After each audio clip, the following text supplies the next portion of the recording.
इस समय की सबसे बड़ी खबर यह है कि भारत और पाकिस्तान के बीच चल रहा युद्ध अभी समाप्त है। यहाँ पे डोनाल्ड ट्रंप का एक आप ट्वीट देख सकते हैं। उन्होंने लिखा है कि पूरी रात समझाने के बाद, अमेरिका द्वारा समझाने के बाद उनको गर्व है कि दोनों देश भारत और पाकिस्तान सीज फायर के लिए राजी हो गए हैं। दोनों देशों को उन्होंने बधाई दी है और उन्होंने कहा है कि उन्होंने अपना कॉमन सेंस और बुद्धिमत्ता का प्रयोग करके अच्छा काम किया है। इसके साथ ही भारत के विदेश सचिव बोले कि सीज फायर हुआ। ट्रंप के बयान के 30 मिनट बाद विदेश सचिव विक्रम मिस्री शाम 6 बजे प्रेस ब्रीफ के लिए आए और 42 सेकेंड में अपनी बात खत्म की और चले गए। उन्होंने कहा कि पाकिस्तान के DGMO ने शनिवार दोपहर 3:30 बजे मतलब 3:35 पर भारतीय समय के अनुसार DGMO को फ़ोन किया। सहमति बनी कि दोनों पक्ष शनिवार दोपहर 5 बजे से ज़मीन, हवा और समुद्र में सभी तरह की गोलीबारी और सैन्य कार्रवाई बंद कर देंगे। इसके साथ ही सहमति को लागू करने के लिए दोनों पक्षों को निर्देश दिए गए हैं कि वे 12 मई को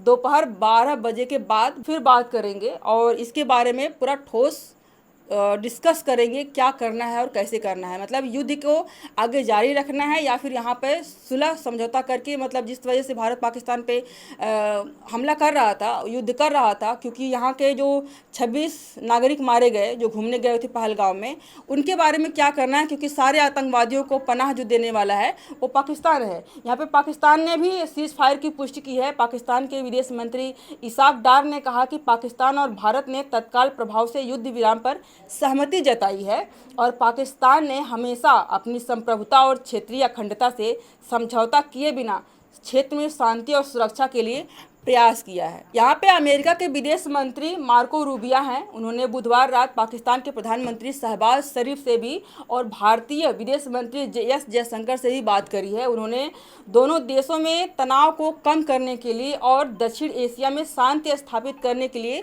दोनों को मिलकर के अपील करने का प्रयास किया है, जिसकी वजह से मतलब ये युद्ध जो है वो लंबा न खिंचे। इसके साथ ही उन्होंने आतंकवाद की निंदा की है, लेकिन भारत को संयम बरतने को भी कहा है। मतलब यहाँ पर भारत के जो 26 नागरिक मारे गए थे, उसके बावजूद भारत को ही संयम बरतने की बात कही जा रही है। और अमेरिका के विदेश विभाग के प्रवक्ता है टैमी ब्रूस, उन्होंने कहा कि मार्को रूबियो ने जयशंकर से फ़ोन कॉल पर पहलगाम में हुए आतंकी हमले के बारे में जान गंवाने वालों के लिए शोक प्रकट किया है। जो हमारे 26 लोग मारे गए थे पहलगाम में, उनके जाने पर उन्होंने शोक प्रकट किया है।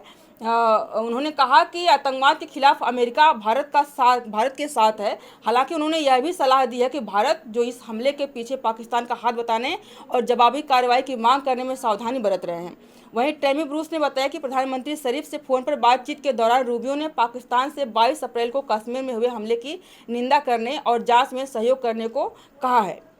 मतलब इसमें पूरा हाथ जो इस वार को अभी रोका गया है, इसमें पूरा हाथ बताया जा रहा है कि अमेरिका ही है और अमेरिका ने ही इसमें पूरी जिम्मेदारी भी ली है कि डोनाल्ड ट्रंप ने बाकायदा कहा है कि हमने रात भर बात करी है, जिसकी वजह से ये युद्ध रुक सका है। और यहाँ पे सवाल ये उठता है अब कि अगर जो हमारे 26 लोग मारे गए हैं, जिस तरह से पाकिस्तान हमेशा इस तरह की कायराना हरकतें करता है और भारत की तरफ से जितने भी हमले किए गए वो सिर्फ जो वहाँ के एयरबेस थे वहाँ उन पर किए गए, जो आतंकवादी संगठन थे उनके अड्डे थे वहाँ पर किए गए। कोई भी आम नागरिक को वहाँ पर टारगेट नहीं किया गया है, जबकि पाकिस्तान के जो आतंकी आए हुए थे उन्होंने आम नागरिक को टारगेट किया। वहीं भारत के कुछ लोग ऐसे भी हैं जो #NoWar का कैंपेन भी चला रहे थे। वो कह रहे थे कि भारत पाकिस्तान के बीच युद्ध नहीं होना चाहिए, क्योंकि पाकिस्तान के जो आम नागरिक हो वो मारे जा रहे हैं। बहुत सारे पत्रकार हैं जिन्होंने इस पे आग में घी डालने का भी काम किया था, लेकिन उसमें बहुत सारे ऐसे लोग हैं जिसको सिर्फ कंटेंट के रूप में देखे, उस पर कोई यकीन नहीं किया है। बहुत सारे लोग हैं जिन्होंने यकीन भी किया होगा। ऐसे ही बहुत सारे लोगों का न्यूज़ चैनल जो है, वेबसाइट जो है वो बैन भी किया गया भारत में, जिसमें से एक उदाहरण जो है वो द वायर है। और इसके साथ ही लोगों की ये भी मंशा थी कि जो हमारा POK है, पाकिस्तान ऑक्युपाइड कश्मीर, जम्मू कश्मीर, उसको भी भारत अपने कब्जे में ले ले, लेकिन ये सारी चीज़ें नहीं हो पाई। हो सकता है कि जो केस लंबित है अंतर्राष्ट्रीय स्तर पर, इसकी वजह से भारत यहाँ पर रुका हो। इसको जानकारी बता सकते हैं। आपको क्या लगता है कि आप भी चाहते थे इसी लड़ाई के साथ ही भारत भी अपना पूरा जो भारत का नक्शा है उसको कवर कर ले, या फिर इसमें भी कुछ टेक्निकल चीज़ें हैं? अभी के लिए इतना ही। बहुत बहुत धन्यवाद।